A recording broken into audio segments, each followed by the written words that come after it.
A word problem. Jonas is a software developer who wants to determine whether the changes he made to his program are popular with users. He releases a survey to get some feedback and finds that 72% of the users like changes. The margin of error is within 1.8%, which means with a reasonable level of certainty, the actual percentage falls between 1.8% of 72%. So I want to write this as an absolute value. So remember, absolute value, I'll use x for my variable, and that'll be the actual percentage. I minus what I want it to be. Well, I want it to be 72. That's the average. I want it to be less than 1.8. I'll say less than or equal to because it's going to be within 1.8. That's writing it. Now we're going to solve this in writing set builder notation. Since it's less than, I think I'll do the in between one. So the opposite of 1.8 is negative 1.8. Rewrite that as 8. And then that's less than or equal to x minus 72, which is less than or equal to positive 1.8. Then I'll just add 72 to the left, the right, and the middle.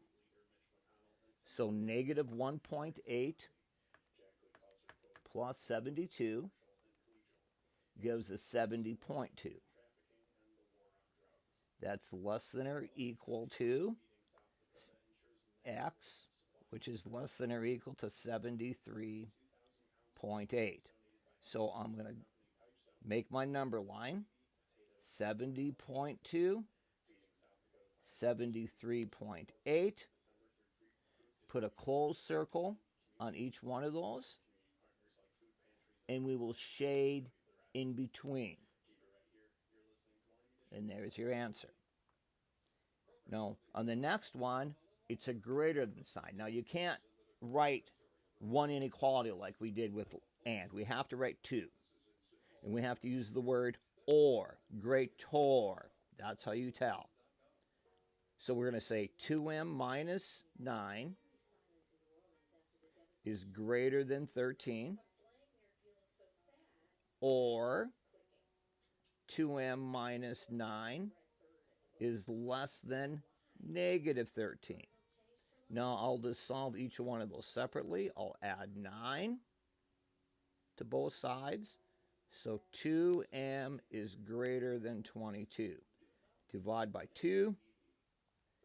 M is greater than 11. I'll add 9 over here. 2m is less than negative 4. Divide by 2.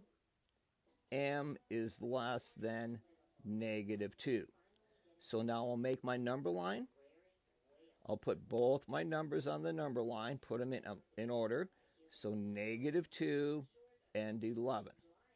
Now my first one is greater than 11. My second one is less than negative 2. That happens most of the time, but not all the time. So notice what happens. I end up shading to the right of 11, to the left of negative 2.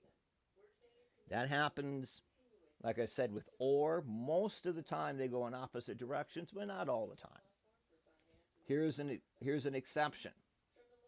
I have the absolute value of n minus 6 is greater than or equal to negative 5. Well, absolute value means this is positive, isn't it?